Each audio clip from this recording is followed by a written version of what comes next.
Good evening. Is this working? Yes. Thank you so much for all coming out on this rainy, supposedly spring evening for our candidates' night.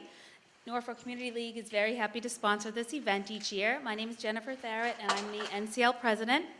And thank you all for coming. I wanted to also thank Nicole Cleesby and Karen Courtney for organizing this event, and our wonderful moderator and our MC for the evening, Cece Van Tine. And without further ado, I'm going to introduce Cece. Thank you. Where's my applause? All right, I have a couple of ground rules before we start this. I'm going to try to go off this. I first want to say to thank everybody for coming. It's a much larger group. There's a much larger group up on the stage, and there's a much larger group out there, and I think that's wonderful. Secondarily, as in years past, if the race that the candidate is involved in is uncontested, they will have 3 minutes to tell you about themselves. If they are in a contested race, they will have 5 minutes to tell you about themselves. Subsequent to everybody giving their speeches, and I will sort of announce people, I've been given a list, and I will call people up pursuant to the list that I've been given, and I'll give you a little roadmap of that in a second. Subsequent to that will be the question and answer section. And what I want to say about that is that feel free to write out cards for the candidates you have specific questions for. Maybe you've heard some things during the speeches that make you want to ask a question. But I have noted in years past, it hasn't been too frequent, but every once in a while, you'll see a question that seems maybe a little bit on the snarky side, a little unkind. And it's my view that I get to decide whether or not something is unkind. And what I will do is I will consult with Jennifer Tharrett just to make sure that I'm not the only one who's getting a bad smell off of it. In addition, if I think that the question would be best suited to be asked to both candidates, so be aware of this. If you think you're going to try to trick a candidate, I may decide I want to ask both candidates the exact same question. So I reserve the right to do that as well. The third thing that we do, that we've done every year except for one, which was the year that I wasn't moderating because my husband was running for town clerk, and he read every last question, we will combine questions. So if there's 8 questions that ask essentially the same thing, Jennifer and I will create one question so that we can get through and out to the refreshments and you guys can interact with the candidates. Do I hear any questions from the audience? Seeing none. The folks that are going to be speaking tonight, first for moderator, which is a 1-year term, it's a contested race. They each have 5 minutes. It will be David Rosenberg, Gerard St. Amand, and Jason Tellerman. Secondarily is a 3-year term for selectman. That is an uncontested race. Do I see Jeff here? There he is. Sorry, I don't have like a bifocal cheater. So he'll have 3 minutes. The town clerk position is contested, so both Carol Green and Amy Lehan will have 5 minutes to speak in that order. There's 1 3-year term and 1 gentleman for that position for constable. That's Paul Terrio. He'll have 3 minutes. There's 1 2-year term, which is a contested race between Mark Flaherty and Daniel Fallon. So they'll each have 5 minutes. There is a contested library trustee race between Glenn Hill and Patricia McCarty for 1 3-year term. So since it's contested, they'll each have 5 minutes if they choose to use it. School committee, there are 2 3-year terms. There was no editorial intended in that, by the way. The school committee, there are 2 3-year terms and 3 folks running, so it's a contested race. Paul Cochran, Jeffrey Curry, and Michael Guadish. And they'll each have 5 minutes. Recreation committee is Kevin Doolin. There are 2 3-year terms, so if any of you wants to start a sticker campaign, you can come up and speak for 3 minutes. And the same for Recreation Commission. There are 2 2-year terms and only 1 person running, Todd Lindmark, who's running a little late. I think Kevin Doolin is as well. They will be here. Oh, some people didn't RSVP, so they may be running. I see. So I'm informed now that the folks on this list are the people who RSVP'd. That being said, the first person to speak then would be Mr. David Rosenberg, who is one of 3 candidates for the position of moderator.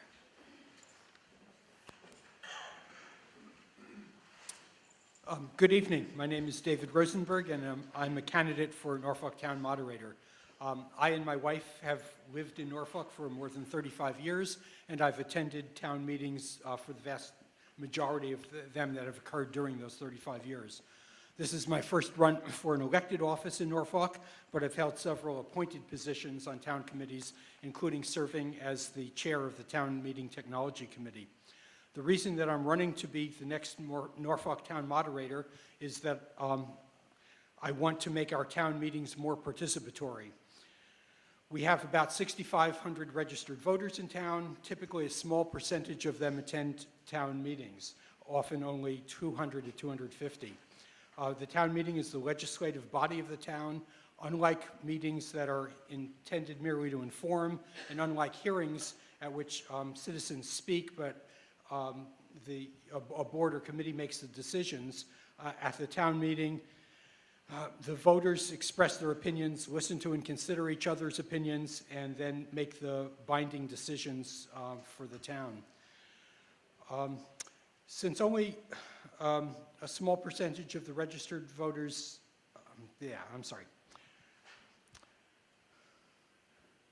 only a small percentage of the registered voters who are entitled to participate actually show up to participate.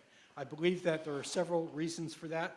On one hand, many people are very busy with a job, possibly several jobs, child care, elder care, their own education, helping with their children's education, and various other obligations. On the other hand, they may not be sure what is being discussed at the town meeting, or may not be sure how to participate in the discussion, or they may feel that if they speak, they won't really be listened to, or they may feel that their attendance at town meeting doesn't really matter. We're fortunate in having the purest form of democracy, a system where the registered voters attending the town meeting really do rule. It's ironic and somewhat disappointing that despite having such an open and participatory system, so few voters actually participate. Democracy should be like an observer sport, should not be like an observer sport, it should be like a participatory sport where everyone participates because they know they will be listened to and their voice will really matter. I'm running to be the Norfolk Town Moderator because I want to engage many more people in town government. If you're a Norfolk registered voter, I want the benefit of your views, advice, and participation in making the binding decisions for the town. I'd consider it a great success if we had to struggle to find a meeting place large enough to accommodate all the registered voters who want to attend. I have a number of ideas about how to engage more people. They're not all my original ideas. I've been looking at what other cities and towns throughout the country have been doing. Many cities and towns don't have the advantage of an open town meeting like we have, yet they're fighting more restrictive systems to find ways to be sure that citizens' voices are heard. In jurisdictions with more restrictive systems, there's a move toward open government. Our town meetings are open. We have to take advantage of that openness and get more voters to actively participate. I think they would participate if they knew that their participation really makes a difference and makes the town better. Before trying to implement any of these ideas, I'd like to get your ideas about how to get more voters involved in making decisions for Norfolk. If I'm elected, I'll convene a discussion, probably both an in-person meeting and an electronic meeting, about how to get more people involved. Rather than wait for the election, I started soliciting ideas as soon as I started my campaign. I've used Norfolk.net and a flyer that I've distributed. More copies of the flyer are available just outside this room. If one of the other candidates for town moderator wins the election, I'll send him all the suggestions I've received. I'd appreciate your sharing your ideas with me in whatever way is most comfortable. A discussion after the formal part of this meeting breaks up this evening, or sending your ideas to me in email. My email address is in the flyer, or telephoning me. My home phone number is also in the flyer. If I win the election, you can attend either the in-person or electronic discussion that I'll convene to get your ideas. It won't be easy for me as town moderator to make these changes, and it won't be easy for you as a voter to become a more active participant. It will take your valuable time, of which nobody has enough, and your effort, even though I understand people are already fully committed and stressed out. I hope you will vote for me, David Rosenberg, on May 6th, and then I hope you will work with me to decide how we can make Norfolk town meetings more participatory and then I hope you will become one of the active participants who make the binding decisions for the town of Norfolk. Thank you for your consideration.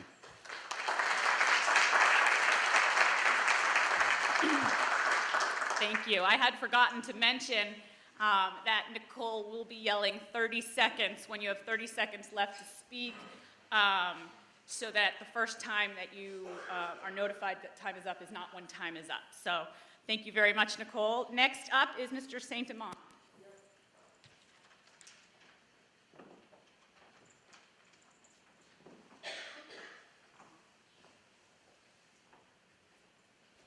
Thank you, Cece. Thank you to NCL for having this evening. My name is Jerry St. Amand, not Gerard. And I've lived in the town of Norfolk since 1978. We moved here from the beautiful state of Maryland, where I was in exile from Massachusetts for a few years. Upon moving here, we became active in the community pretty early. I was on the zoning board, Board of Selectmen, Board of Health, Advisory Board, and almost all the athletic things that take place in this town. And I'm still a member of the Lions Club. My wife, Muriel, many of you might know her. She's the director of housing at over at Hillcrest. Since leaving the Board of Selectmen, what I have learned is that town meeting is extremely complicated. I didn't realize that when I sat up on the stage. I didn't understand why people didn't understand. But now when I come to town meeting, I find that it's a little more complicated than I always thought it was. And I can see why people might be intimidated to coming to town meeting. And I think it could be simplified. The process can be more explained and can be simplified. But the process, I don't think, is the entire problem. I think some of the problem is we've eliminated a lot of the data that we normally get. And then I don't think that the English is there. And what I would hope to do is maybe work with some of the other boards and committees on that. I think I have a unique background in that I know how town government works. I understand all the words. But yet, now I look at a budget and it's not as clear. And when I see the zoning, I go, God, what are they talking about? And if I don't know, and I've been on the zoning bylaw study committee, I was on the zoning board of appeals, board of selectmen. If I don't know what it is, I don't know what you people can figure out of it, unless you're really experts in some of this stuff. And I think a little English is in order and just a little more explanation. I'm with Dave. I think we need to have more participation. I believe that in the 1980s, when I was on the selectmen, we worked to try to do that. We discussed those issues, how to get more people into town meeting. And in doing those discussions, we tried lots of things, of which I don't remember much anymore. I know one of them is we actually moved the meeting to Saturday, because we knew if we were on a Saturday, people had time. We quickly moved it back to Tuesday night, because less people came on a Saturday than they did on a Tuesday night. And then Dan tried. So I'm looking forward to Dave's inputs on these subjects to see just what we can do to maybe encourage more people to come. But I think one of the ways is not to discourage people who already come, so that they understand what's going on, they know what they're voting on, and they have the information. I think that keeping the people we have and then slowly growing is what we got to do. Because like I said, in the 80s, we were looking at how to get enough people in here, how to get more people involved, and we used to have about 200 people. We still have 200 people. We had 3,000 voters in the 1980s. We've got 6,500 voters now, which would mean that we're not even keeping pace with the growth of the town. I don't know what's wrong, but if my experience, if anything to say, it's just very complicated, the process and the words, and maybe we can make that a little easier. Thank you.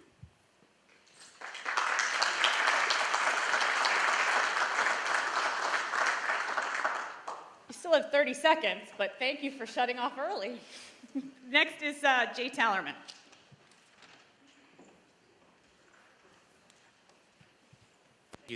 Thank you, NCL. My name is Jay Tallerman. I'm running for moderator. I'm running because town meeting is really important. I think you've heard that a little bit already.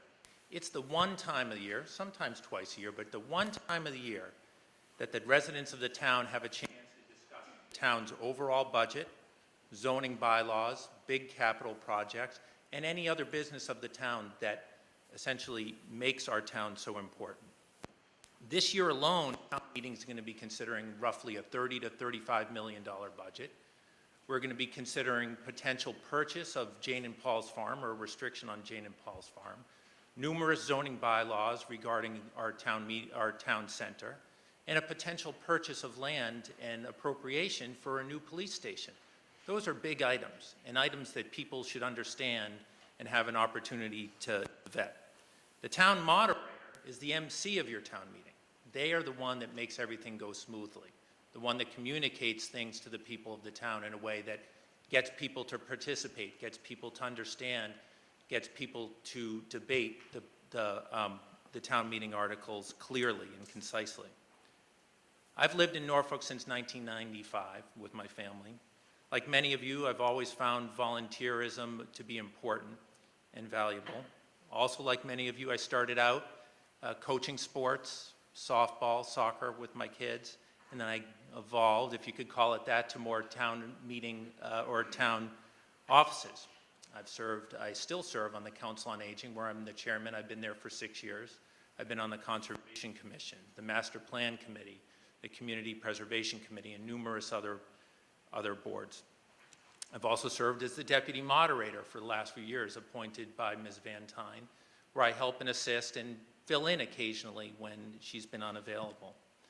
My day-to-day duties as a municipal attorney also make me uniquely qualified to be your moderator. I've been practicing municipal law for 15 years. My law firm currently serves as town counsel to 15 different towns.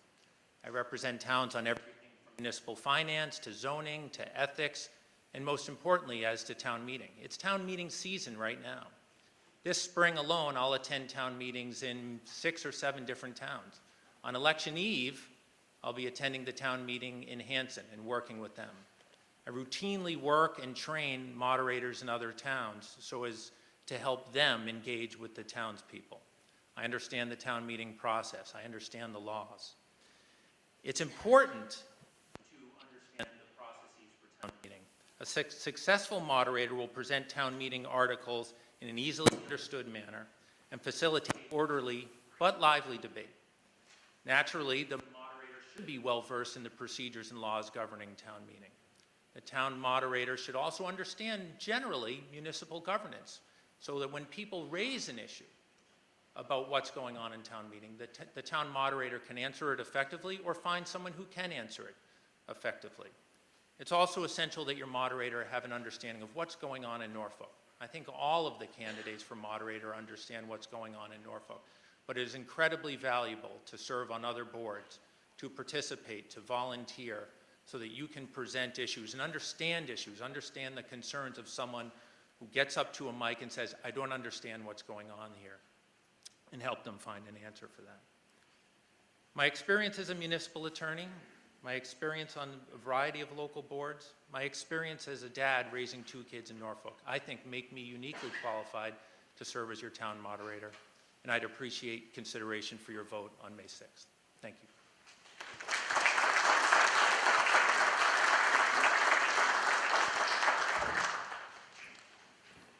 Next, we'll hear from Mr. Palumbo, who's running for selectman, which is a 3-year term. 3 minutes.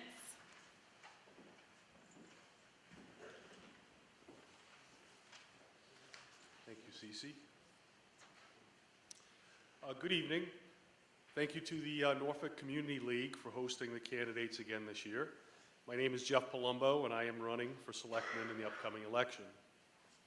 During the past 7 years, I've learned a great deal about the town of Norfolk and about municipal government while serving as a member and chairman of 2 of the town's land use boards. I've developed positive working relationships with Jack Hathaway. I see Jack is here this evening. Our town manager, of course, members of the Board of Selectmen, department heads, such as Chief Stone and Chief Bushnell of our police and fire departments, Bob McGee of the Department of Public Works, and Bob Bullock of the Building Department. These are the people who work to ensure the safety of the water we drink, the integrity of our homes that we live in and buildings we enter, and the safety of our families in our homes, on our streets, and in our schools.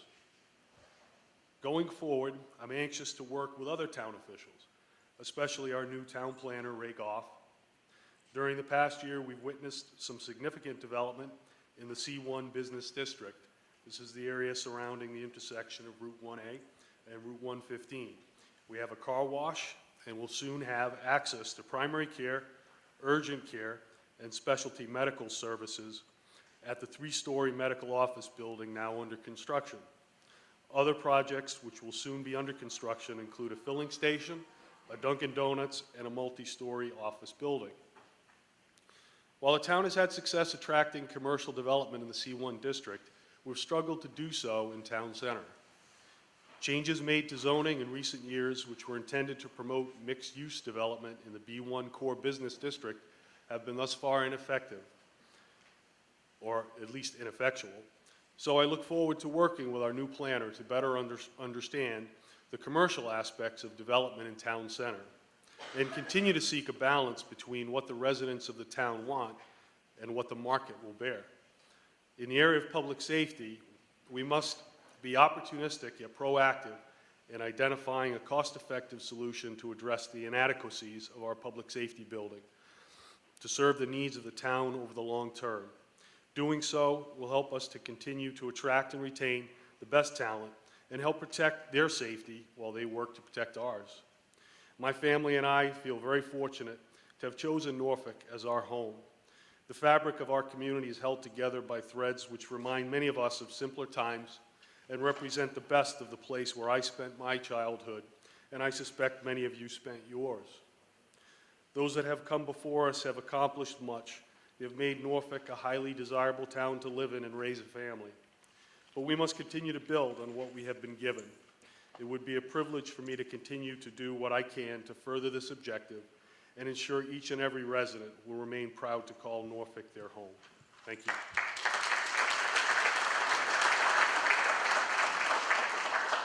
I'm sure it's not at all distracting to have me looming over you.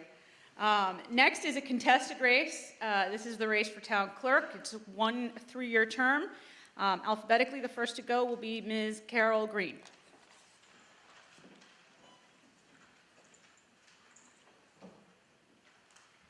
Thank you, Cecil. And thank you to NCL for hosting tonight. We really appreciate this opportunity to let the residents get to hear a little bit more about us. My name is Carol Green, and I'm currently your acting town clerk, and I'm running for the office of town clerk. I've lived here in Norfolk for about 25 years with my husband, Ron, and my daughter, Kelsey. During that time, I've been deeply invested in the town and the people of Norfolk. I'm a past vice president of the Teacher-Parent Association for the Norfolk Elementary Schools, a member and past treasurer of the Federated Church, 5 very active years in the King Philip Music Association, and I'm a 10-year member and past treasurer of the Norfolk Lions Club. I have participated on and with many volunteer boards and committees here in town throughout the years, and I look forward to continuing to serve my community in the future. But what's important here tonight is my experience in the town clerk's office. I started working for the town 6 years ago as an election poll worker. From there, I was hired as a records clerk in the town clerk's office, learning some of the duties for the office from the ground up. When an opening occurred, I was hired as the assistant town clerk. I've been your assistant town clerk for the past 4 years, and in that time, I have been gaining experience and education under 2 different town clerks. When our last town clerk was elected, I had already been in the office for a year and had enough training and knowledge to keep the office running smoothly as we spent the next 3 years learning all of the duties and functions of the office together. Most people know the town clerk's office from its most visible responsibilities: dog licensing, providing copies of vital records, and recording town meeting minutes.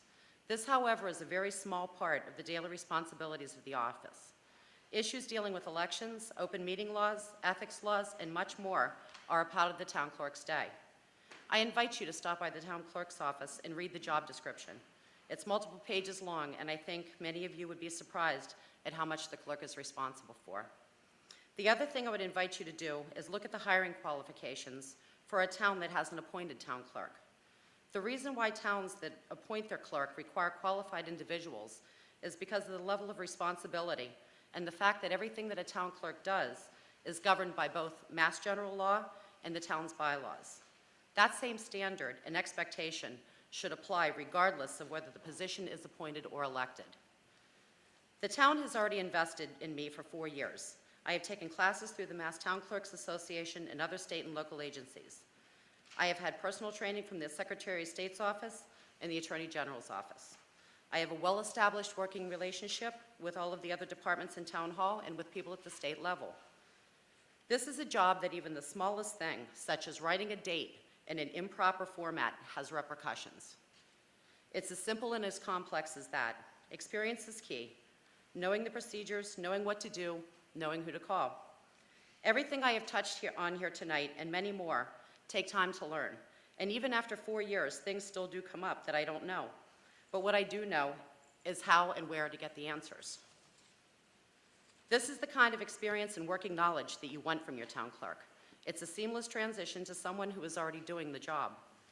I have enjoyed every minute of my service to the residents of Norfolk. I enjoy meeting and talking with people that come to the office, helping them solve their problems, serving them in any way that I can. I do this with patience, a helpful attitude, and a smile. I love this job, I am doing this job, and I hope I have earned your support and kindly ask for your vote next Tuesday so I can continue doing this job. Thank you.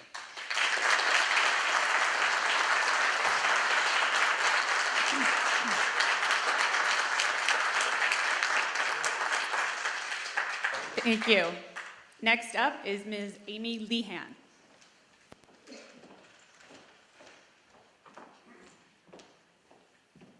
going to just adjust this. Okay. Thank you, Cece. Thank you, NCL, for putting this night on for us.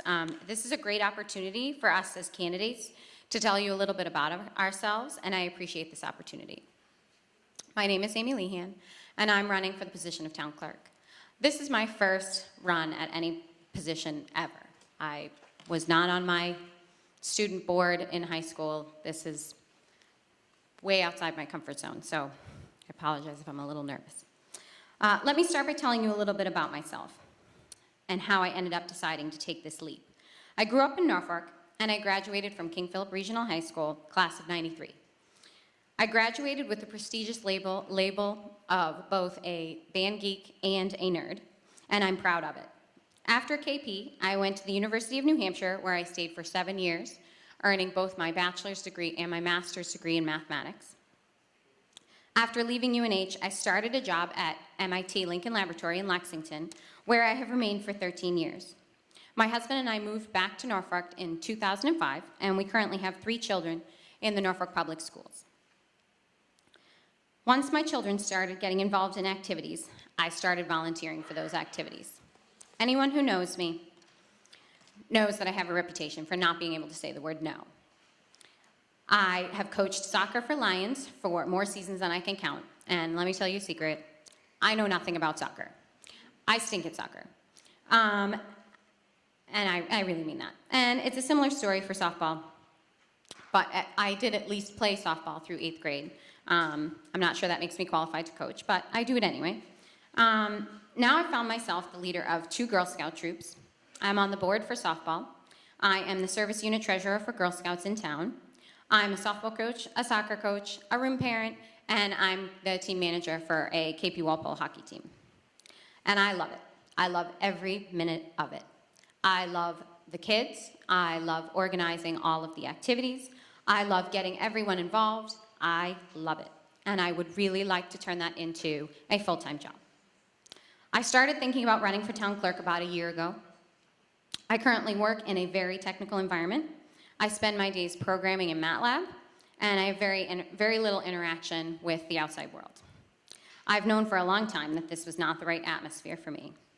It has been a great job while I was having my kids and going on maternity leave and things like that, but I really do thrive by being around people and serving people. I spent my summers growing up on Cape Cod, working in my family's inn.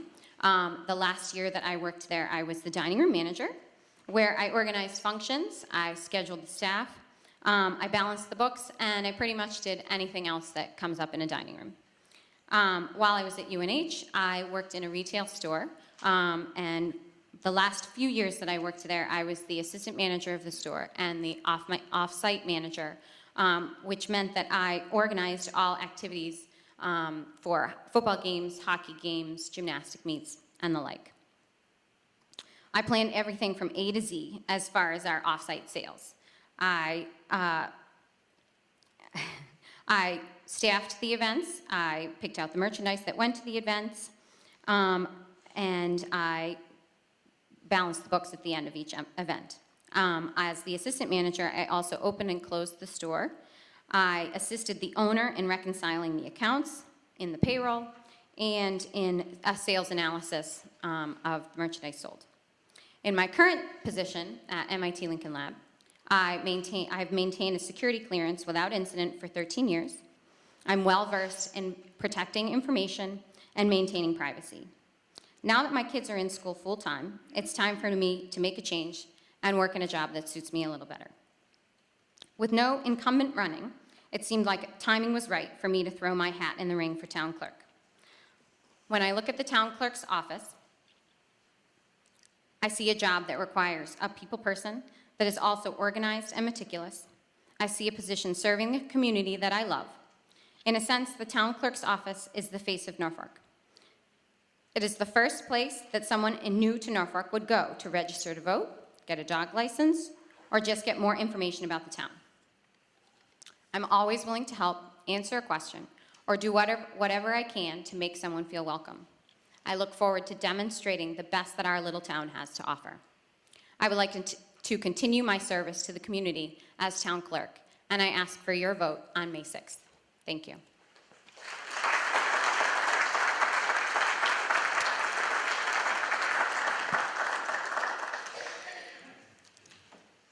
Next is the uncontested constable position, 1 3-year term, Mr. Paul Terrio.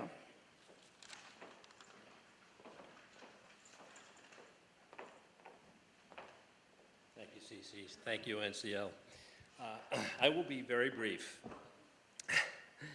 My name is Paul Terrio, and I am running for the 3-year term of constable for the town of Norfolk. My wife and I have lived in the town for the past 30 years, and both of our children have gone through the Norfolk and King Philip school systems. I have been one of your town constables for the past 14 years. In addition, I'm one of the appointed constables in the town of Foxborough. I currently serve as the president of the Massachusetts Constables Association, which is a statewide network of constables. My responsibilities as a constable consist of the service and performance of tasks directly related to civil process. Civil process is the timely and proper delivery of court-ordered civil issues and tasks, including probate issues, capias, which are arrests, summary process, evictions, summons and complaints, subpoenas, both state and federal, all notices to quit, disinvite issues, and things of that nature. A number of attorneys and businesses in the surrounding area use my services, along with individual parties requiring the same. I ask for your support and vote. Thank you for allowing me to speak. Hope to see you on May 6th.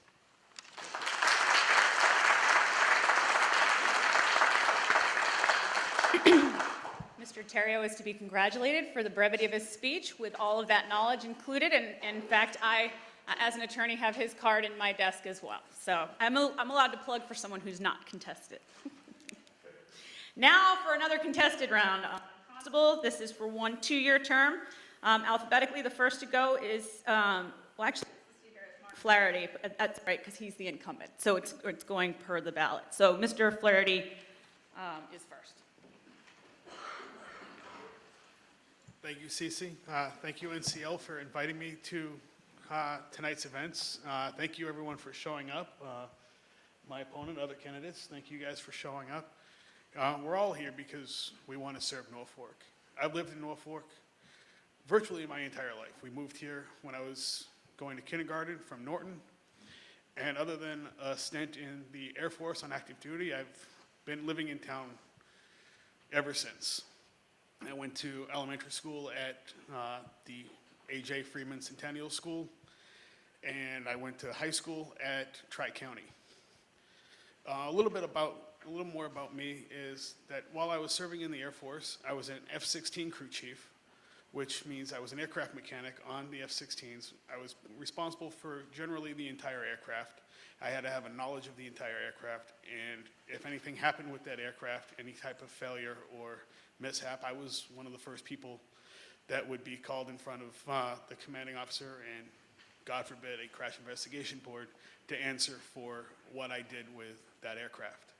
So when it comes to high-pressure situations, I'm used to it. I've dealt with situations where I've had someone's life literally in my hands when I was fixing aircraft. I was, in my opinion, fortunate enough to deploy for Operation Iraqi Freedom back in 2003. I deployed as a security forces augmentee. So I was responsible for base security at the facility we were at, as well as escorting third country nationals around the base to do the various jobs that they had to do. So I've got some experience in that end. I currently serve on the school committee here in Norfolk, which is a huge honor for me. It's much more complicated than I had originally thought it was going to be, but I like the challenge, and I love working on the school committee with everyone there. I currently sit on the budget subcommittee as well as the policy subcommittee, so I have some say in a lot of the going-ons and a lot of the policies. And to me, serving in town government is a huge honor, and it's a privilege. I serve at the leisure of the voters. You guys decide whether or not I keep the job. You decide whether or not, you decide who you're going to give a job to. And that's one reason that I'm here tonight, is to ask for your vote. I've been doing this job as constable now for the town for the past year. I'm still learning a lot. I'm not going to sit up here and tell you that I know everything, because I don't. I'm a firm believer that nobody knows everything. And I'm still learning. I'm still getting my grips on things, but with your vote and your blessing, I hope to continue doing this job and continue learning. And I look forward to seeing you guys come out to the polls on Election Day and voting. And I'm going to make this brief and short and say thank you guys for coming out. Have a great day.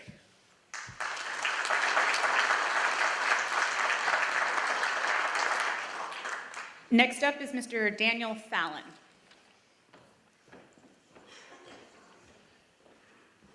Thank you, CC, and thank you, NCL. My name is Dan Fallon, and I'm running for constable for the town of Norfolk. And I've been a constable for 35 years. I've served all through the Commonwealth of Massachusetts. I'm also a constable out of Foxborough, with my brother there, Paul Terrio. I've been doing this job for over 35 years, as I said, and there's a lot more complicated than people really imagine, between a capias, probate, or the civil part of it. In many years down the road, in a lot of towns, they have 50% is elections, 50% are appointed.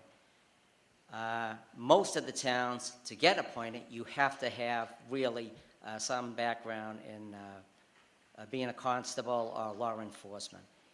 And that's where I come in above and beyond Mike Flaherty. I am more qualified.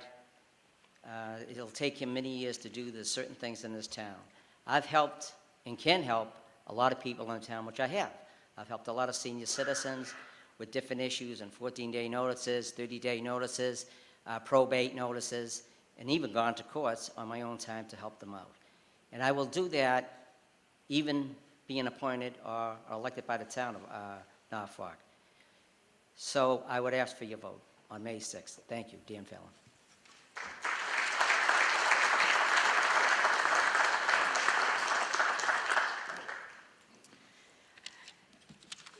Glasses, and I gotta hold my arms out here. The next, it looks like, is library trustee. This is also a contested race. It's for 1 3-year term, and the first on my list is Glenn Hill.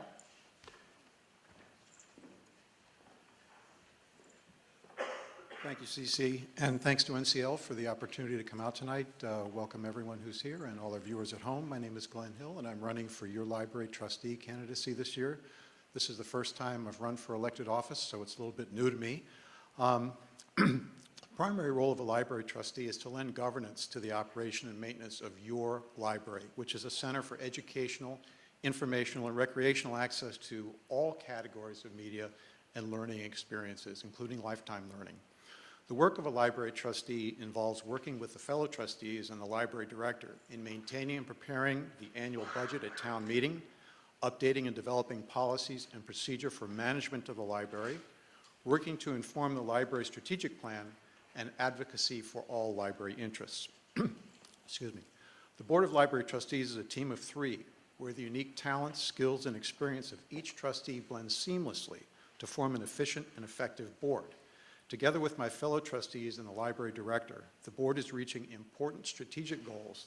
Since my appointment in 2013, the trustees have accomplished major goals that include, among others, review and update of all library policy and procedures, creation of safety and security incident response procedures and policy, establishment of a schedule for annual policy and procedure review, publication of a document describing the Board of Trustees and what they do, adoption of a Contact Us link on the library website so that patrons and interested town residents can contact the library with any question or concern they may have, and collaboration with the Friends of the Library in support of their activities.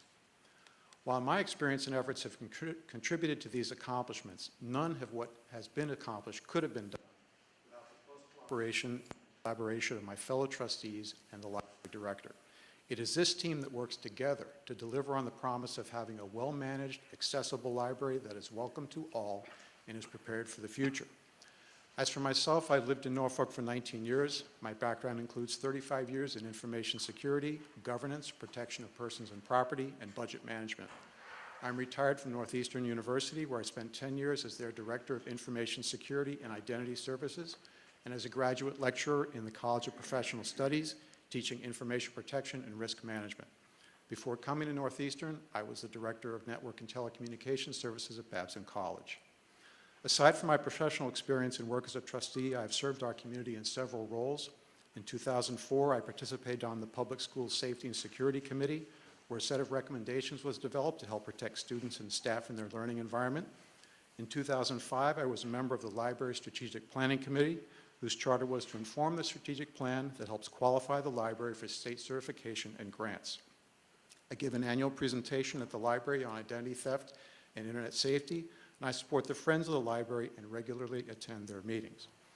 If elected, I will continue to contribute to the strong and effective board that is now in place. I'll help lend the best of my experience to the guidance and advocacy needed to preserve and enhance the library's legacy of service to the community. Thank you very much for your time and for your consideration at the town election on May 6th. Thank you.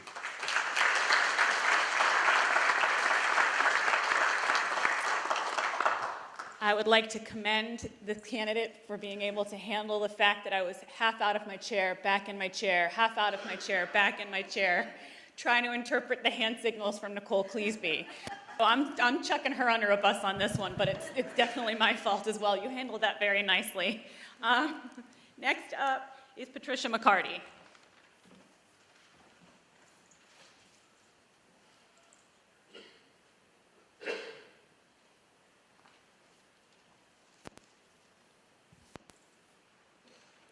Hello. Thank you for to the NCL for sponsoring candidates night. My name is Patty McCarty. I am running for library trustee because I believe in the importance of a public library that is relevant to the community, is financially solvent, maintains its accreditation, responds appropriately to the rapid changes in the dissemination of information, and provides the best possible service to the community. I have lived in Norfolk with my husband Ben and 3 children since 1996. My educational background is in communications. I have a BA degree in communications and have worked in various positions in the publishing field since 1983, as well as in a position as database manager at EDS. I have thought about being a library trustee for a while, but now with my children in college, I believe I have the time, skills, and passion needed to devote to the position of library trustee. The library trustee works with other board members and the director to oversee the library, establish policies and plans, determine the final budget, and conduct public relations. In the past 8 years, my time spent with Norfolk Lions Youth Soccer, Norfolk Lions Community Day, King Philip Parent-Teacher Organizations, and the YMCA all involved planning, policy making, publicity, and budgeting to ensure a successful outcome. In all the organizations that I have worked with, I have been in a leadership role that includes working as a team player and for certain positions managing staff and volunteers. My volunteer positions have included a wide range of activities, including working with the Friends of the Library and helping with the book and bake sale, volunteering in both the HOD Library and the Freeman-Kennedy Library when it was the Freeman Centennial Library, as well as positions on the parent-teacher organizations in the KP Middle School and KP High School, the Norfolk Lions Club, and Norfolk Lions Youth Soccer. My qualifications and experiences are well suited for the position of library trustee. With the rise of ebooks and the closing of many bookstores, free public access to information and books at the library are more important than ever. When our 3 children were growing up, our family found the library was indispensable in the creation of well-educated readers and informed members of the community. The library isn't just about being a depository for books. The library is also about fostering community and promoting lifelong learning and recreation. We are fortunate that the Norfolk Public Library has been managed well throughout the years. Our library provides ample opportunities for access to various media and provides interesting lectures, book discussions, and events for all ages, in addition to being a much-needed resource for free meeting space. For a library that continues to be responsive to changes in information processing and remains strongly connected to the community, please vote for me, Patty McCarty, for library trustee. Thank you.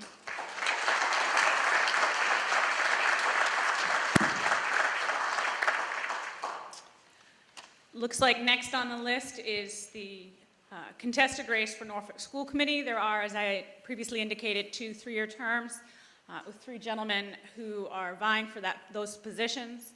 First is Mr. Paul Cochran. Thank you, Cece. My name is Paul Cochran.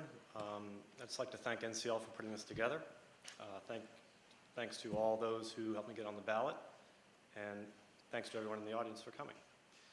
A little bit about who I am.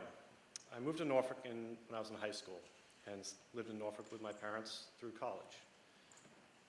Shortly after getting married, probably about 2 years, I moved back to Norfolk with my wife where we started a family. So all in all, I've been in Norfolk for about 20 years.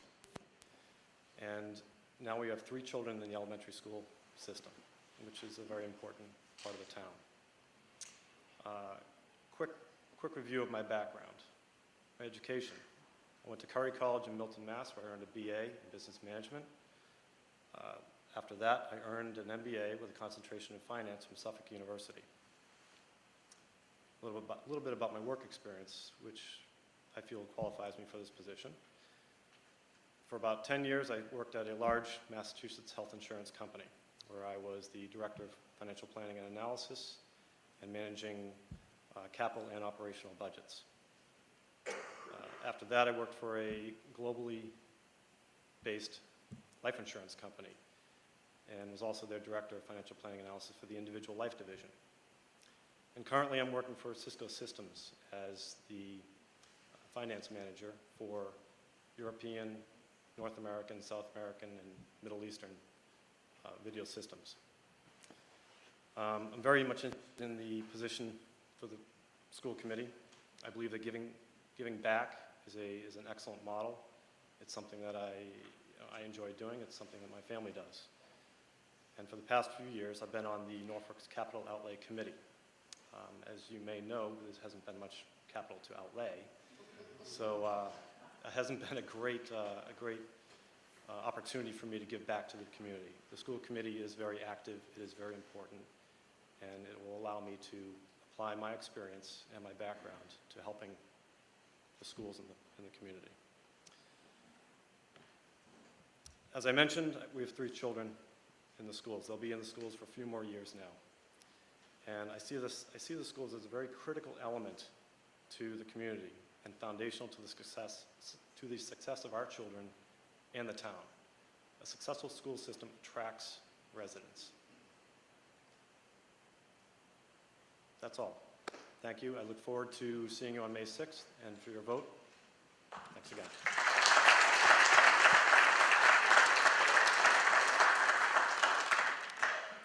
Next up, Mr. Jeffrey Curry. Thank you, Cece. Thank you, NCL, for hosting this this evening. Thank all of you for braving the rain and coming out to listen to all of us. It's greatly appreciated. It's an honor to be here, so thank you very much. My name is Jeff Curry. I grew up in Millis, which is just next to Norfolk. Graduated from Xaverian in Westwood. Went to McGill University in Montreal. My wife, Jennifer, and I moved to Norfolk in 2010 with our son, Owen. When we were looking for communities, this was one of the communities that we looked at primarily because of the quality of the education system, at least K through 8 and then on through KP. My wife, Jennifer, and I both believe very strongly in the importance of a strong foundation in education. That's something we sought and find very important for our son, Owen. Owen will soon turn 6. He is currently at H Olive Day. This is his 2nd year there. He participated last year in the transition to kindergarten program, and this year he's enrolled in kindergarten. Both programs have been excellent. My wife and I couldn't be more pleased with the town and how the school has been structured. And I think that's in no small part to the great job that the school committee has done to date. A few months ago, it came to my attention, this was happy news, that Sean Dooley, who formerly headed the committee, the school committee, was moving on to other things, and then it became apparent that someone else was leaving, so there were 2 openings, which required someone to be filled. My wife and I both talked it over. We thought it was important to have somebody in there to continue those traditions, that strong foundation that's been there. I consider myself, this was my first foray into town government. I've not done this before. I do consider myself a thoughtful, intelligent, considerate person, and that's the type of thing that I think will come in handy and will be able to continue those traditions that have been there. The great news for everyone, I know Paul very well. Paul's a great guy, he fits that criterion. I had the pleasure of meeting Mike this evening, so whatever happens this evening and on May 6th in terms of the election, I think the school committee will be in good hands to continue that tradition. So win, lose, or draw, I'm very pleased. But thank you all very much for coming out this evening. Appreciate your vote and consideration, and I'm going to give you back 2 minutes of your time, so thanks.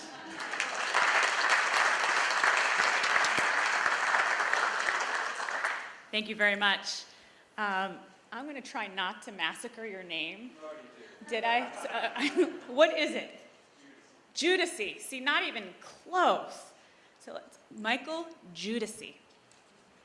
I like mine better. Yeah, I've heard them all, believe me. Thank you, CC, and thank you, NCL, for having this, and thank you, Jeff, for your vote. Sounds like. Good evening. My name is Mike Judici. I'm running for school committee. A little bit about myself. My wife and I have lived in town for just over 18 years. We have 2 daughters in the Norfolk school system, one for only another month and a half or so, and then she'll be up here at KP Middle School, and the other one in 3rd grade. My professional educational background, I have a BS in civil engineering from Northeastern University, Mr. Hill. And I currently working for an international environmental consulting firm. I've been there for over 25 years, senior project manager, responsible for overseeing generally municipal infrastructure projects around New England. I'm a registered professional engineer in Massachusetts, Rhode Island, and Connecticut. In terms of civic involvement, this is my first run, as Paul and Jeff had mentioned as well, for public office. I echo their mentioning of obviously the importance of our school system. I think we have a fantastic school system and has served the town well in terms of providing incentive for people to move here and a great sense of pride for the community. And echo Jeff's comments in terms of the existing current school committee. I think they've done a great job bringing the system through some very difficult economic times. In terms of my civic involvement, for the last 6 years, I've been the vice chair of the school building committee. We were responsible for overseeing the planning, design, and construction of the Freeman-Kennedy School. See Mr. Hathaway and Andy Bakanowski in the audience, members of that committee as well. Very proud of the work that we've done over the last 6 years. I think it's safe to say that's probably the largest project that the town has or ever will undertake in terms of dollar value. And we've worked very hard over the course of those 6 years to bring the project in on schedule and, more importantly, on budget. Still not done. Still have meetings, and my wife asks, why are you going to meetings? The school's been open for a year and a half. But still some closeout items to handle, punch list issues. Hopefully in the next several months we'll be able to close out the project officially with the MSBA. It has been a very rewarding experience. I've enjoyed giving back to the community. It was quite an experience seeing the project from conception through construction, seeing the kids actually being able to occupy and enjoy the school, and sharing the benefits of the increased technology that we're able to bring. And I'd just like to continue my service to the town in any way, shape, or form. I echo Jeff's sentiments. I just had a chance to meet him and Paul before this event, and agree that they would both be worthy candidates for this position as well. I appreciate your time and attention, and appreciate your vote next week. Thank you.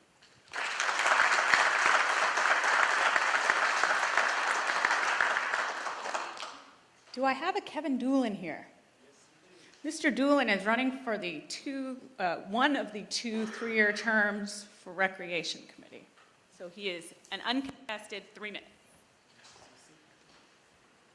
Thank you, Norfolk Community League. The Norfolk Community League does a lot of good work. I wanted to also thank the KP Middle School staff for hosting this candidates night. I moved actually to Norfolk in 1994. A resident who felt the time was right, much like my fellow candidates, to give back to all the coaches who gave their time to instruct my daughter and son in the Norfolk sports programs, because due to my various orthopedic surgeries wasn't able to. It's my way of saying thank you to them. Many of them have actually signed my nominating papers. If I were to list them all, I know starting at a preschool level, I would forget many of them. This is what I hope to accomplish serving on the Norfolk Recreation Commission.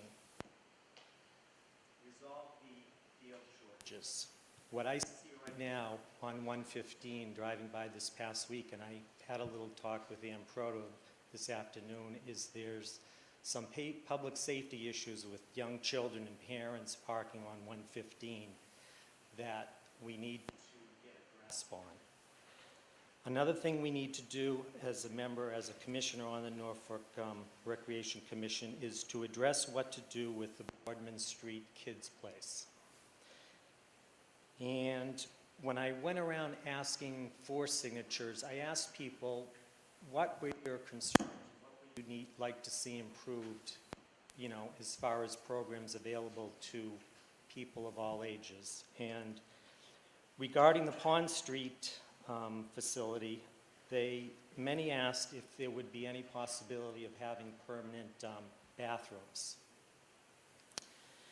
for their children, and perhaps a snack shack at some point in time down the road.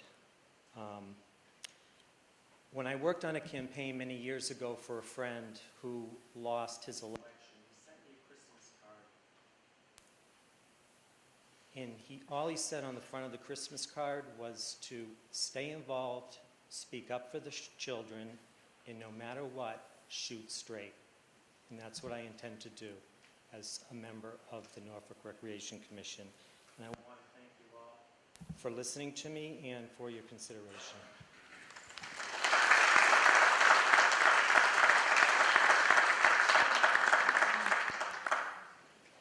I know that we were also told that Todd Lindmark was going to be running late. Has anybody seen Mr. Lindmark? Okay, so we're going to wrap up this section of the program. Briefly, I'd just like to say that I know the majority of you have indicated that you've never run before, and I think it was really cool. Nobody seemed nervous. Everybody did a wonderful job, and I think it's really cool that there's this many people running, that there's 2 rows of people running for office and this many people in the audience for the Norfolk Community League's Candidates Night. The next part of the program is where you get to ask nicely worded questions of the candidates who have donated their time in getting signatures and coming here today to tell you about themselves. So there's a basket being circulated throughout the audience, and what we'll do while I'm not going to sing a song.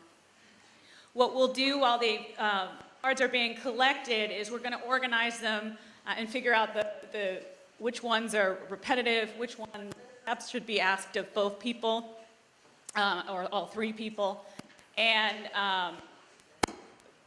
come back to you with the questions. And each person who's answering a question has 1 minute to answer.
All right, what we've decided to do is we've segregated them out according to the office that the folks are running for.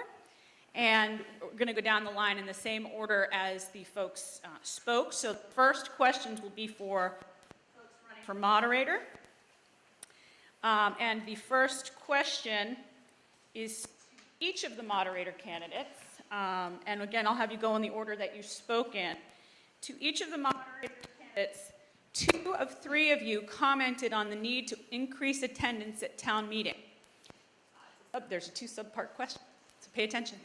Please describe your ideas to increase attendance and how you assist in helping residents understand the warrant. Now, I understand that's mostly what you guys actually all spoke about, but if you each have 1 more minute to talk about how you would increase attendance and assist people in helping with the warrant. Mr. Rosenberg.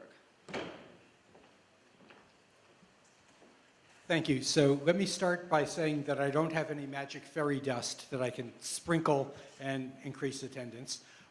I think that the reason people don't attend is because they don't think it's worthwhile, that the meetings are, as Jerry mentioned, somewhat complicated, but they also don't understand how their being there helps.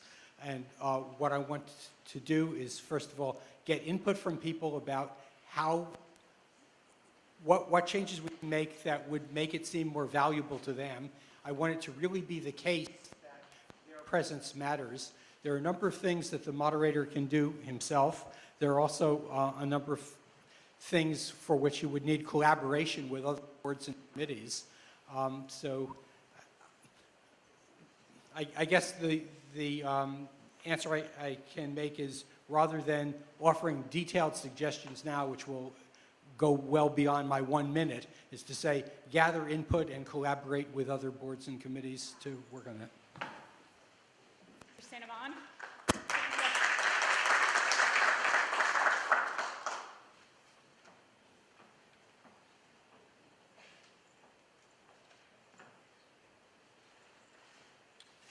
When it comes to getting more people to come to town meeting, I already danced that dance, and I don't know how to do that.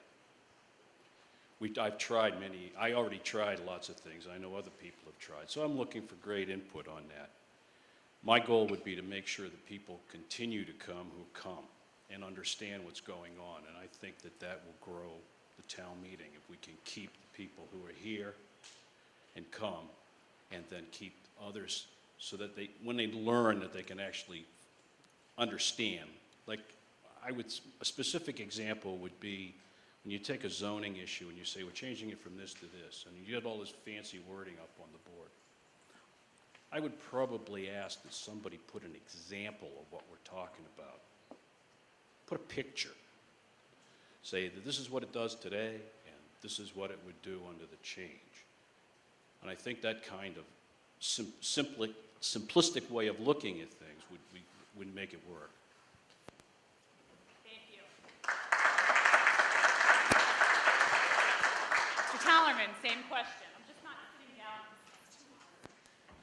I think there's maybe 3 things that could help here. I think town meeting there's a tussle between 2 competing interests.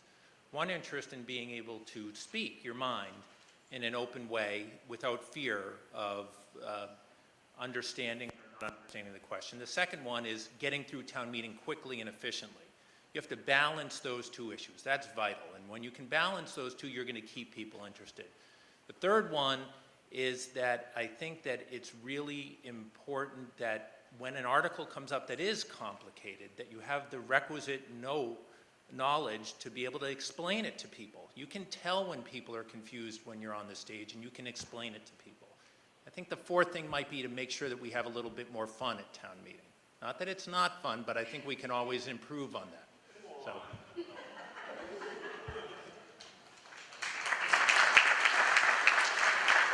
Thank you, Mr. Tallerman, for telling me that town meeting was not fun. No, that's fine, that's good. Question for Mr. Tallerman. Would you remain objective when conducting town meeting without offering legal advice? Well, legal advice is always objective, so, but of course, I mean, I think that being a lawyer, and being a municipal lawyer in particular, gives me an opportunity to help people understand the issues and explain certain issues. If there's a legal issue that really falls on a cut line of whether or not there's a policy consideration to be made, that's the job for town council. That's not my job. I can help explain process. I can help explain a little bit of the statutory background. I can help people understand what they're actually voting on. When it comes to policy considerations, that's not my job. That's the policymakers in town. I run town meeting. That would be my job.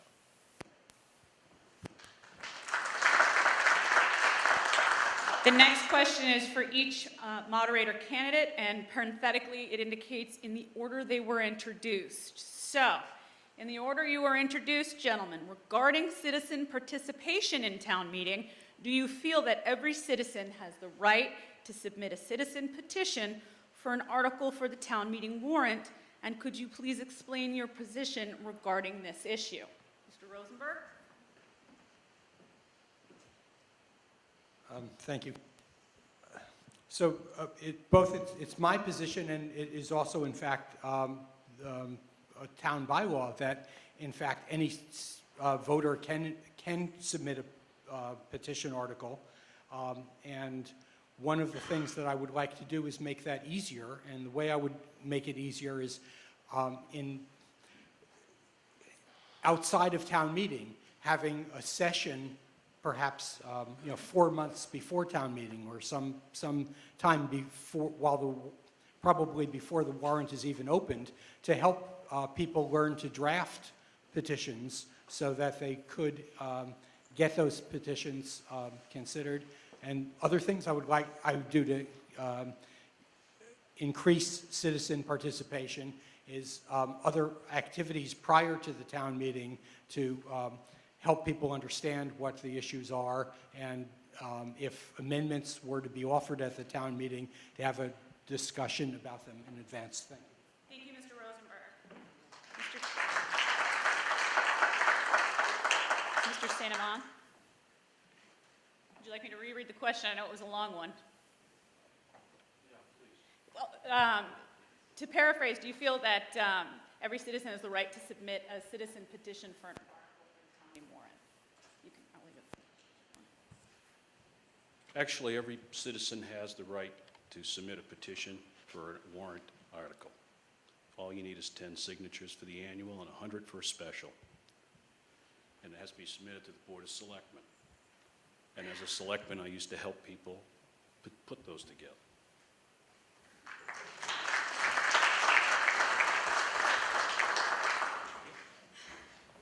It is correct. Every citizen has an option of doing it. 10 citizens, again, for an annual and 100 citizens for a special. I think it's important that we help them more, not so much with the petitions, because that's really more of a policy question, but with the motions themselves. And I would also want to institute something else. I think sometimes citizens are afraid to get up and actually promote their article. I think if a citizen petition comes to the fore, I think the sponsor of those articles should be able to get the floor upon their petition quickly and be given the full opportunity to present their article first. If it's important enough for them to stick their neck out, I think it's important enough for them to give them the time to present it to the town meeting. Hallerman, don't go too far. Part 2, this was a two-parter. The second index card says for each moderator candidate, parenthetically, in reverse order that they were introduced. And I did tell Jen that I love saying parenthetically in public, so it makes me seem smart. With regard to voter participation in town meeting, in this age of computers and the internet, is there any way voters could interact via the internet to participate in town meeting? Ooh, that's a hot button. Voter participation and the internet. Mr. Tallerman. Well, we're getting closer to more electronic participation in municipal affairs as it applies to the open meeting law and individual meetings. We're not there yet, unfortunately, with respect to town meetings. So it's not quite legal yet, but under the open meeting law, we're experimenting with remote participation by camera or phone or otherwise. So it's not there yet. Is it something that is out there and possible? Yes, but there are important safeguards there. There's nothing like participating in person. And it's very important that you be able to gauge all that participation in person. So there's a lot of bugs to work out. Will it end up there someday? Likely. Is it there yet? It is not.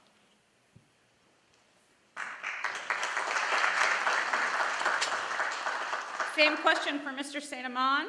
In the age of computers and the internet, is there any way voters, in your opinion, act via the internet to participate in town meeting?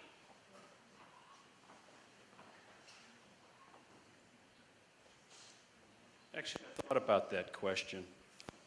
I don't know how that would be done at the moment, but I'm sure since we were using it in business, there would be ways to do exactly that with video and being able to speak. I can't see why you couldn't speak from your computer at home to a group here and also broadcast over, because it works quite well in teleconferencing and businesses. But I think it would eliminate the need for the moderator.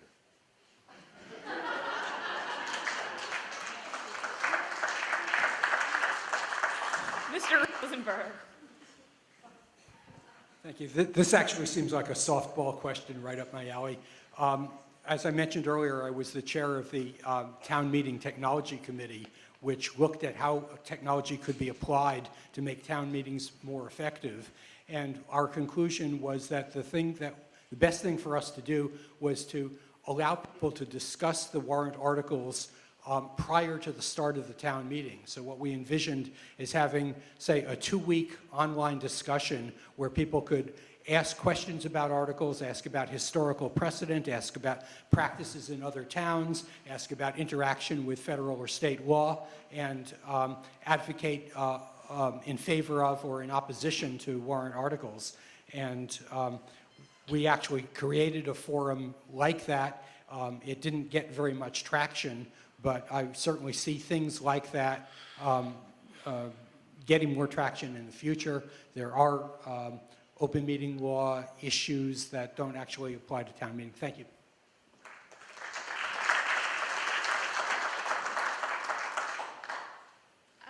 This one is for Mr. Tellerman. And when you stand up, I would stay standing because the next couple are also for Mr. Tellerman. Can you tell us what improvements you'll make to improve the town meeting negativism? Town meeting negativism. Mr. Tellerman. Well, it's kind of a loaded question. I really don't see, I know that there's been a lot of talk about attendance at town meeting and negativism and this and that. I really don't find it to be a negative place. I go to town meetings every year that are truly negative, believe me, where people, I've seen fistfights at town meetings. This town meeting I find to be quite civil. Do I think that there are ways that we can be more inclusive by way of explaining articles to people, by encouraging people that might be wallflowers at town meeting to get up and speak, by encouraging them, by advising them as to what a particular article says or means? I think we can do that. I think I can do that by helping explain the town meeting process. But I like our town meeting. I'm proud of our town meeting. I think it's a nice civil place now. I think there's always room for improvement, but I think town meeting has been an institution here for a long time, and I think we all have something to be proud of here.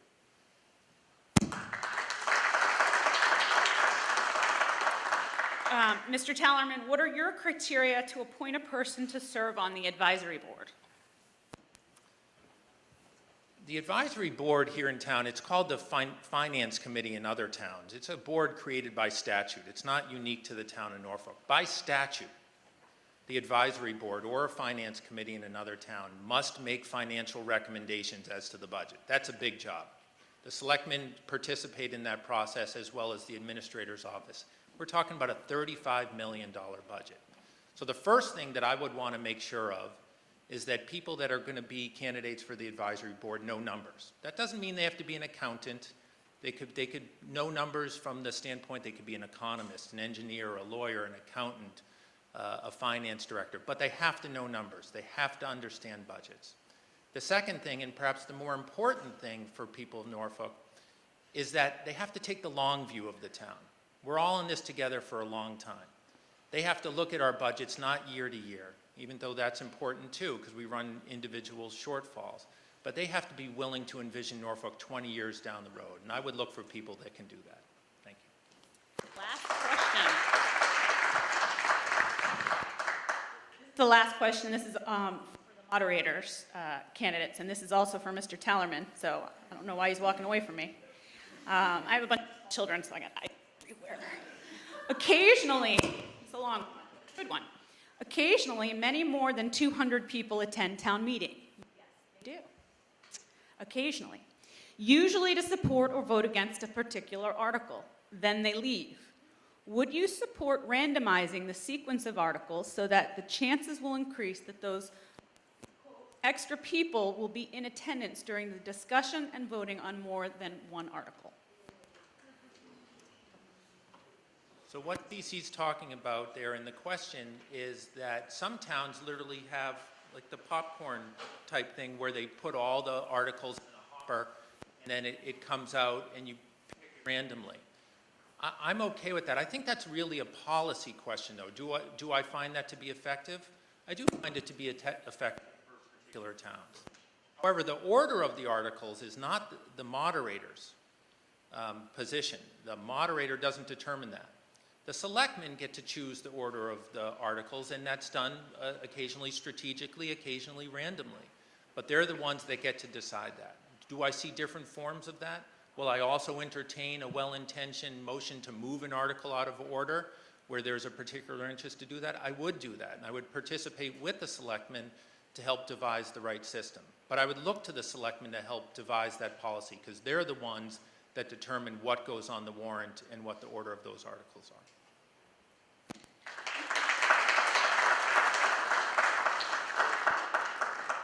You can sit down now, Mr. Tallerman. I don't know what you're doing, dawdling, standing up. Next to stand up will be Mr. Palumbo. Here's your question. There is currently a high-density residential-only development with 50 homes proposed for the downtown B1 business district. High density and only are underscored. Do you support this high-density residential-only type of development, or do you support more of a mixed use for property in the downtown B1 district? Thank you. Yes, it's a very timely question. I think that, you know, we've tried to create zoning which would support commercial investment in our downtown. And I think what we've learned along the way is that we've needed to adjust, modify the zoning so that we get something which is closer to that which would be commercially viable, economically viable. Now, in the case of this particular project, which CC is referring to, I'm very familiar with it. It's been in front of our board, and I want to be a little bit careful in terms of my comments tonight because it is an open subject matter for the board. But I have been fairly open with my concerns related to the project at issue. I have shared my concerns regarding open space. Thank you very much, Mr. Public safety. Palumbo. Thank you. Time is up. Uncontested, and you had a minute, so there you go. And there's food in the lobby, so I haven't eaten yet. All right, on to, you can tell because my hands are shaking. Town clerk. This is a contested race. Both Amy Lehan and Carol Green are running for this position. I'm going to ask if you both, just because I'm going to kind of go back and forth, there's some that really should be asked to both of you rather than just one. Doesn't seem fair to do it another way, and some are for Carol and some are for Amy, and they don't really fit. But in any event, what I was thinking was if you guys wanted to stay standing rather than keep walking back to your chair, and it just seemed to make a little more sense. You don't have to hold hands like it's the Miss America pageant, though. That would be weird. This one, I'll say, this one is for Carol. Are campaign signs permitted to be posted on town property without permits? No, we do have sign bylaws in Norfolk, and campaign signs are not permitted to be posted on town property.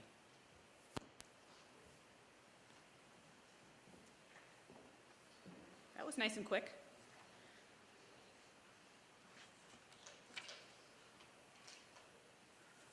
This one is actually for both. I'll start with Amy and then go to Carol. So this is for the town clerk position. In the last 10 years, how many town meetings have you attended? It had a bunch of percentages, but. I have 3 and it keeps going in and out, sorry. I've lived in Norfolk for 9 years, and I have not attended a town meeting because my husband has attended the meetings while I stayed home with the kids. Same question, Ms. Green. It is coming. Luckily, I can. Luckily, I can be heard. So, same question. How many town meetings have you attended in the last 10 years? In the last 10 years, I'd have to say that I have probably attended. Can you guys hear her?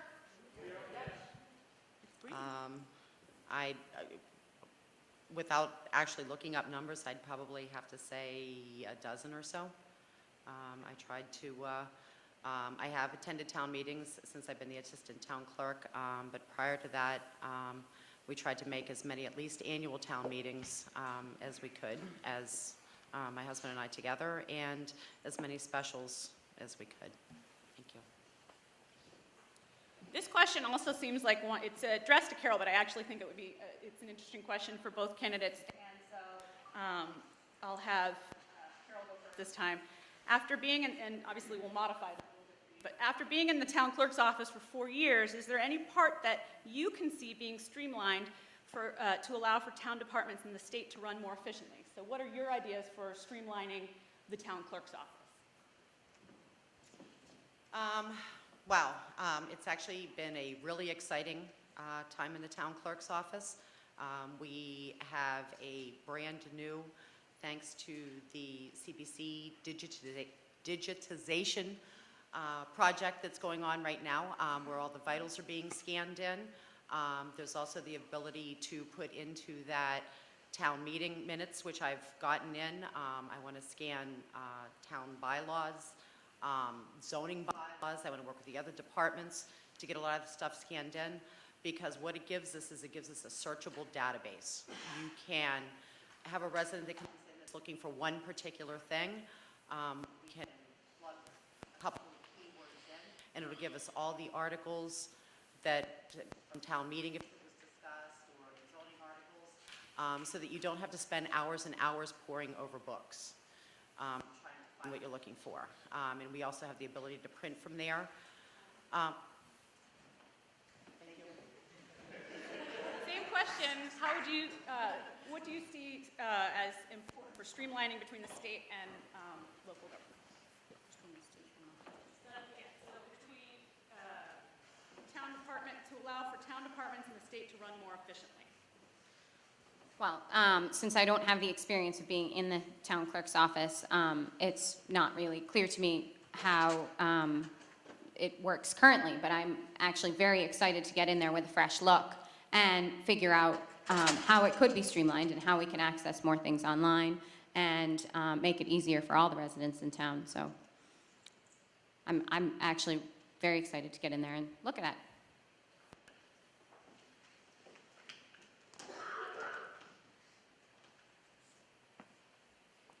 This one is for Ms. Behan. If you win, how much notice do you have to give your current job?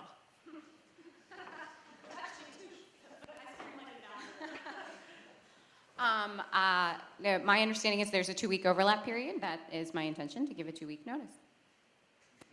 I like the questions that take 27 seconds to answer. For Carol, what is it that makes you love serving our town? And then I'm going to ask Amy the same question, because that seems one for both. Carol goes first this time. My goodness, I don't even think that I could put that into a minute. Wow. I have, like I said, I've been involved in very many things on a community service basis between the Lions Club, and what I have found in the town clerk's office is just the interaction with the residents.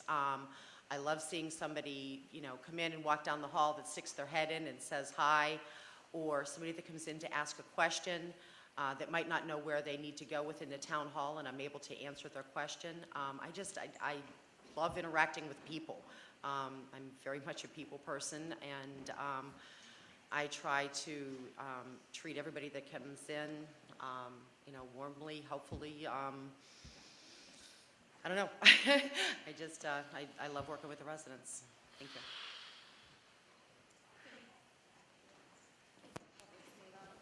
What is it that makes you love serving our town? What is it that, so much. What makes it?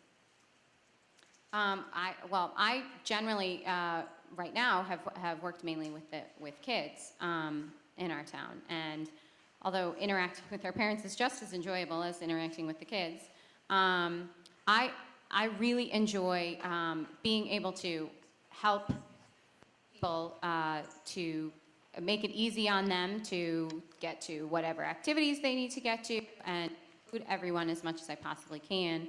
I'm not sure how to really answer that question. It's what I love doing. I absolutely love doing as much as I can to help everyone in every sense of that word. So I'm not sure what else I can say.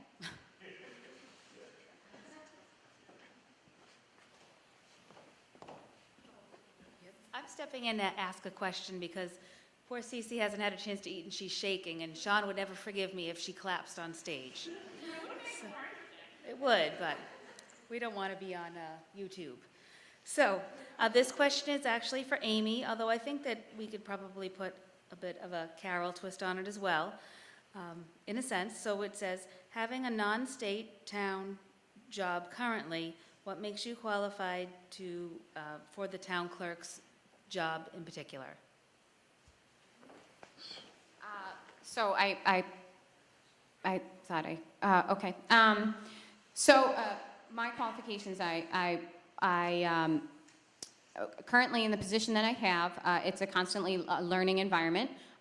So I do my best to stay up to date on whatever I need to. I'm excited to take the classes that are required for this position. I enjoy the customer service aspect of every position I've ever had. I'm very comfortable with technology, and I'm excited to get in and see what I can do with the computer systems in the town hall.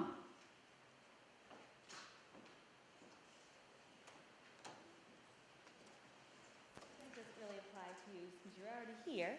However, can you talk, besides having done it, the job for the last 4 years, or being the assistant, I should say, can you tell everyone about your qualifications beyond that, just having done it?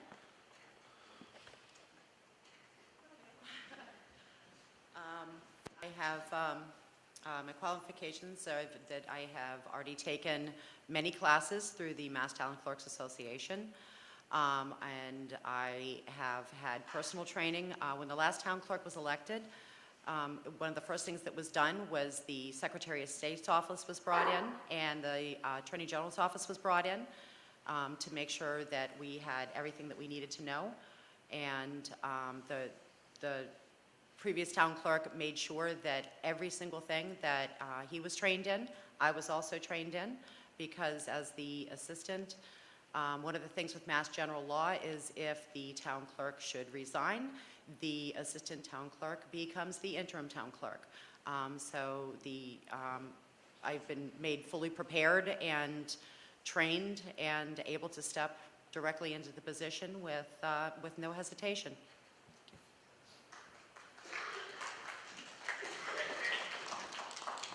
All right, so we have a question for Amy, and I've actually was having Amy help me read the question.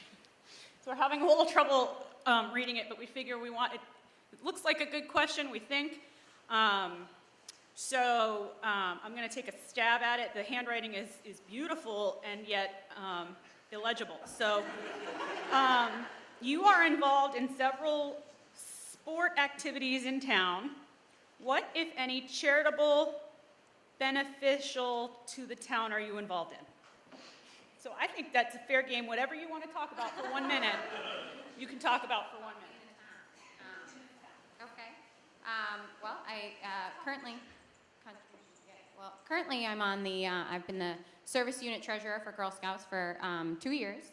That, I'll admit, is not a difficult job for anybody that wants to step in and take over.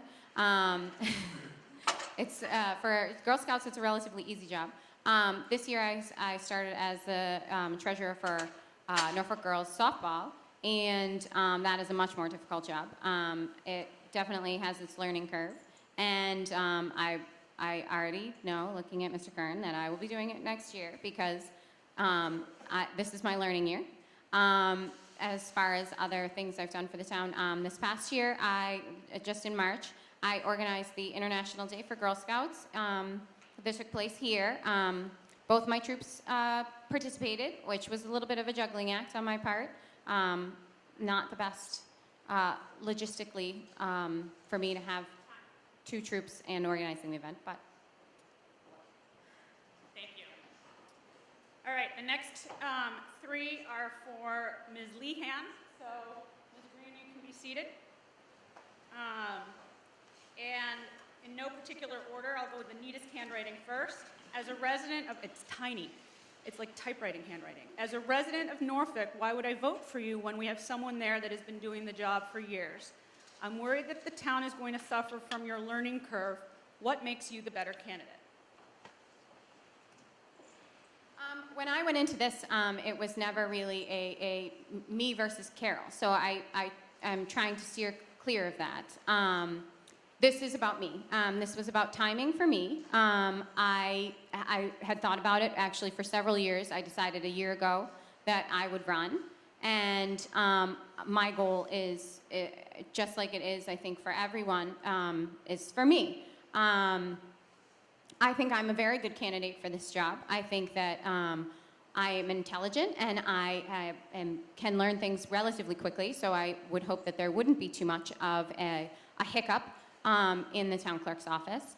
And I hope that someone would consider voting me based on my experience and my service to the town. Don't go too far away. This next one is sort of tie into the last one. If the assistant town clerk, current acting town clerk leaves, how can you tell the voters how you would handle learning the office responsibilities?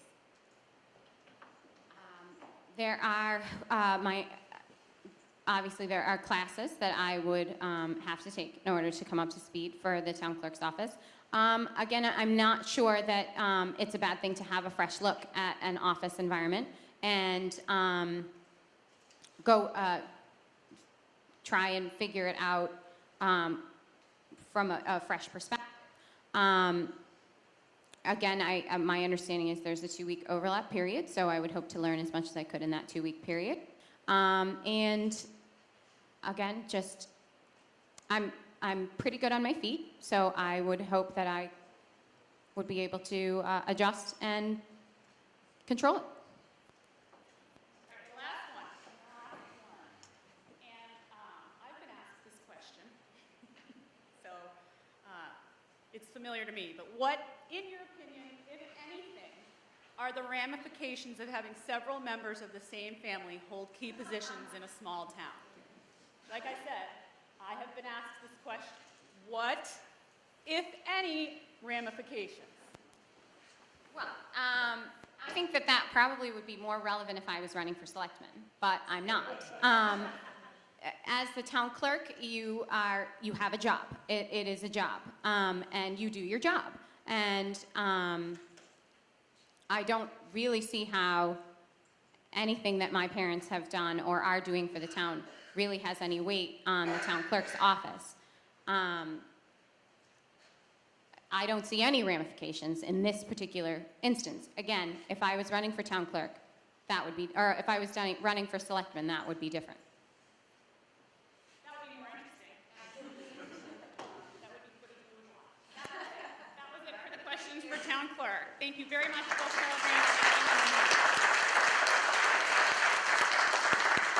The next 3 questions, oh, no, it's working. I just have to get really close to it. The next 3 questions are for the 2 constable candidates. The first question appears to be for both candidates, and again, I'll address them in the order in which the gentleman first appeared before you. So Mr. Flaherty first, followed by Mr. Fallon. The first of the 3 questions is the constable position more an extension of the courts or the police?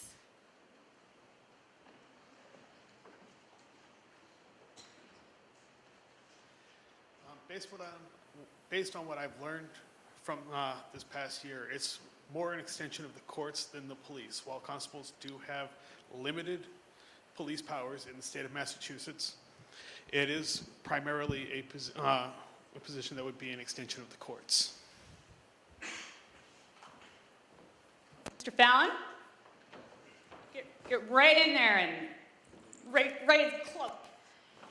That is true. It's basically just with the district courts.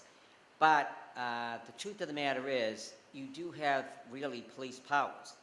You have full police powers, matter of fact. If police are having problems, we'll say hypothetically in this hall this evening, as a constable, you're required by law to step in and assist them at all given times.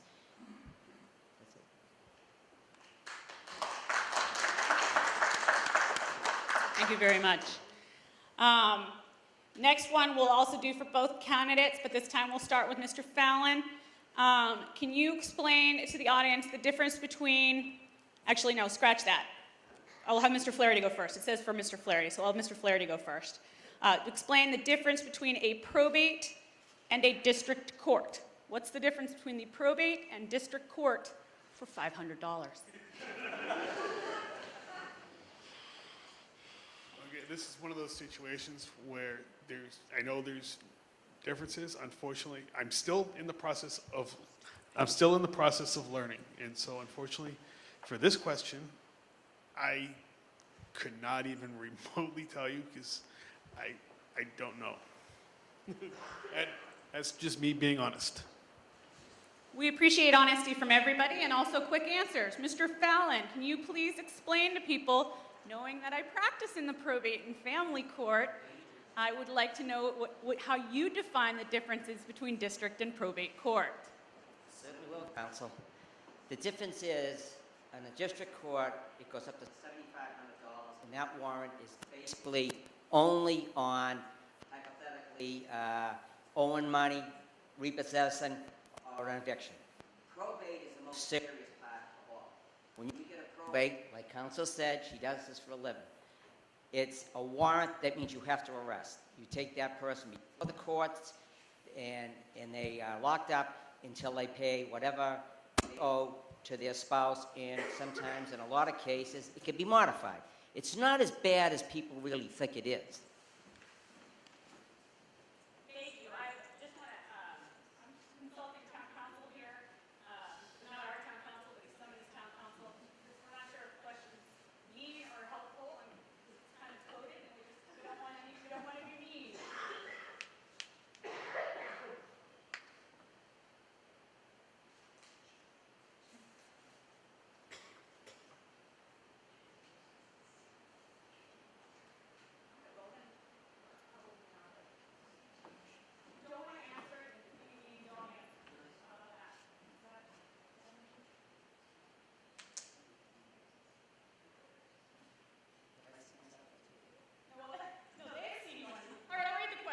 Now everyone's in the audience like, oh, what's this question? It's a really good one. To Mr. Fallon, Mr. Flaherty, you can sit down.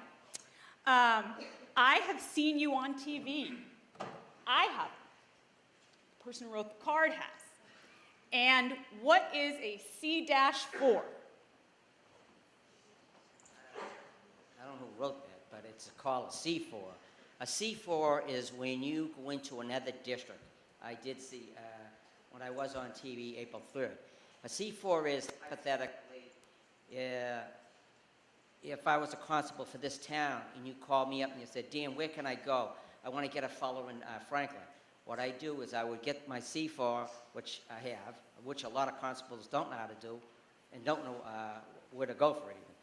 I would just go into the court, the local court, which would be Rentham District Court, and I would give them the form that I have, and they would sign it, and then that would give me the permission to go into, like hypothetically, into Franklin and arrest that person and bring him before the court. That happens quite often. That's what a C4 is. Right, so it's not an explosive device, which is what I thought it was. All right, we're done. Have a seat. No, we're not done. You can clap for him. We are not done. Next, library trustee. Ooh, we've got some sexy questions here, people. All right. The first question is for Glenn Hill. In your past year as library trustee, what contributions have you made to the library? Now, this is an opportunity for you to expand upon what Nicole and I so rudely did, which was to cut you off at 3 minutes. So come on up and tell us about your contributions during the past year at the library. Thanks very much, and just for the record, I do not feel as if I was cut off at all. Thank you very much. Since May of 2013, one of my focus areas for the Library Board of Trustees has been policy, practice, and procedure. Most importantly, for many years, there's been an outstanding issue of not having safety and security policies and procedures, which I was instrumental in helping adopt with the close cooperation of the library director and my fellow trustees. Also, the establishment of a policy around tutoring, which had been raised as an issue on NorfolkNet. There was a tutor who had sought to operate within the library and the trustees and I worked closely together to come up with a policy to address that particular issue within 10 days of its occurring. Other work that I've done is to ensure that, help ensure that all the policies and procedures and practices of the library were reviewed to make sure they're up to date with current technology and current trends in law and regulation, and to ensure that the rights of the citizens are upheld and that the rights of the patrons are upheld with respect to use of the library. Nicole just cut you off again. That's okay. Mean Nicole. All right, don't go anywhere though, because this question is for both of you, but you're standing, so we might as well leave you standing. This is a great question, and if there was an award for best question, it would probably be this question. There is no award, however. So Norfolk won. They're numbered, but there's only one question. It's just building up to the question. Excited? All right. Norfolk has a beautiful, welcoming library. 2. Walpole has built a $6.2 million town library. 3. Millis also built a new town library. Public schools are closing theirs. The question is this: King Philip High School, along with many other high schools, no longer has a professionally accredited library. Do you see town libraries filling the gap?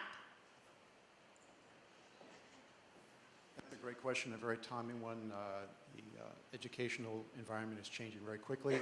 I think the Norfolk Public Library, as it stands today, is a fully certified library, and it can serve all the needs of the student populations and serves the curricula of the various schools in the area. And there's no reason, would not see any reason at all why the library could not step in to fill any unmet needs that might occur and arise from libraries in the public schools. You can have a seat now. That's it for you. But Ms. McCarty, you come on up. Same question. In as much as the schools are suffering and no longer have professionally accredited libraries, do you see town libraries filling the gap? I agree that is a timely question, and I would also agree that the Norfolk Library is in a position to meet the needs of the community that is not being served by another library, like high school, if that's what heads. They are accredited, and they have been well managed so that they maintain their accreditation, which is a really important part of having of our library, and making it relevant and available to meet the needs of the community. Thank you. All right. That's it for library trustee.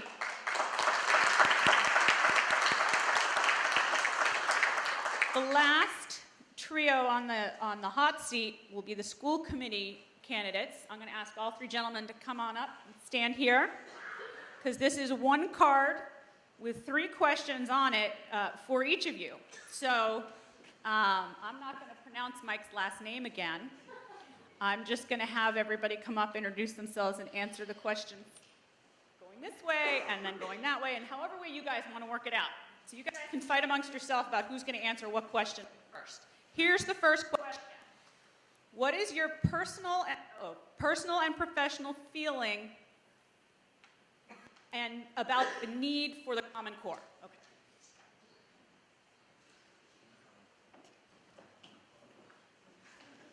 I'm Paul Cochran.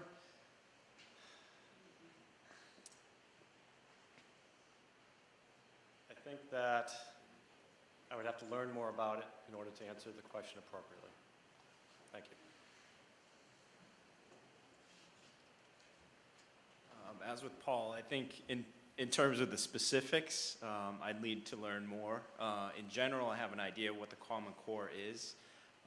I think it's important professionally in general, and almost anything that we do to have a baseline. And obviously the Common Core, I think, is designed to set a baseline across different states so that the nation as a whole is working toward the same goal in terms of education.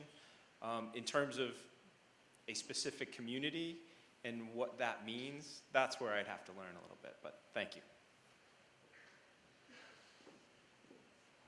Again, Mike Judici, and similar to Paul and Jeff, certainly a hot button issue that's become more and more on the front people's minds in the last 6 months or so in particular, have done some reading, trying to look at both sides of the issue. Seem to be questions certainly on how the Common Core was rolled out in Massachusetts, but as Jeff mentioned, be more interested in finding out what that actually means in the classrooms. Certainly Massachusetts had very high-performing schools. Our schools were among those high performers. Just not sure how the Common Core are impacting what's actually being taught in the classrooms. Something that, if I'm fortunate enough to get on the committee, would be interested in hearing from the administration and the staff in terms of what impact it has in the actual classrooms. Next question. What, if any, improvements would you make to the current technology curriculum?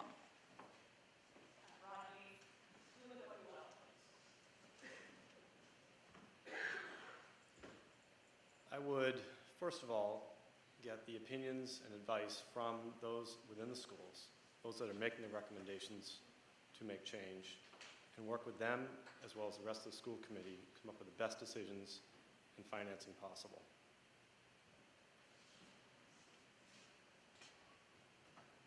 As with Paul, I would look to work with the committee. I think one of the strong foundations that the committee has done was actually selecting and choosing Dr. Alardi 2 years ago. I would view my role in this as the other members of the committee as being a sounding board. So in terms of where we are, get that benchmark that we talked about and see what Dr. Alardi's thoughts are in terms of changing curriculum. Thank you very much. Well, certainly we've come a long way since, from when I went to school.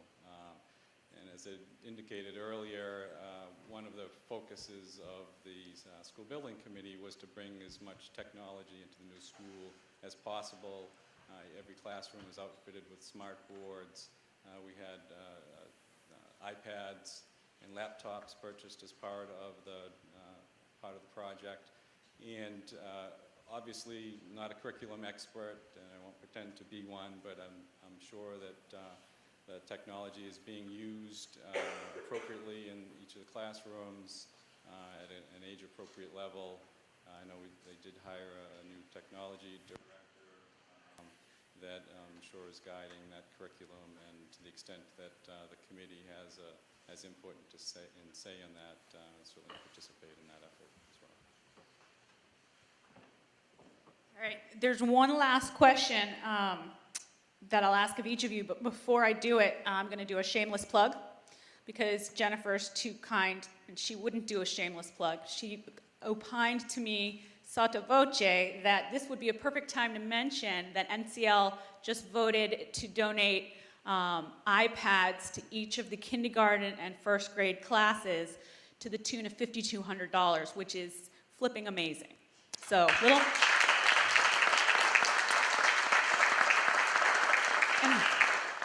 shameless plug over. Here's the last question. If you are elected, which subcommittee do you feel would be most important? Budget or policy? And please explain your answer if you pick budget or policy.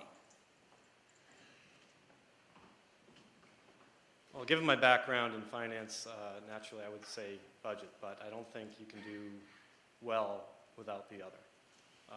My personal preference is to be on that part of the committee, and feel that's where I can provide the most value to the rest of the committee and the board.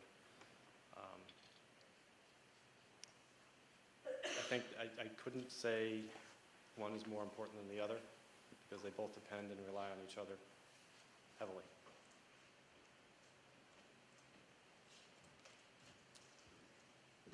Oh, that's a great question. Personally, for me, I think policy would be something I would gravitate to, but I would also agree that they're hand in glove. You can't have policy without having a budget, but just for me, in terms of where I would gravitate, I'd look to policy. Thanks very much. From my standpoint, I think they're both obviously important components of the function of the school committee. since I deal with budgets on a regular basis in terms of budgeting projects that we work on, in terms of execution and construction budgets, something I have experience with, and it would probably gravitate more toward the budget subcommittee, if given the choice.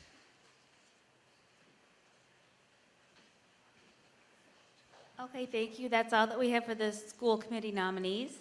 So you guys are out of the hot seat.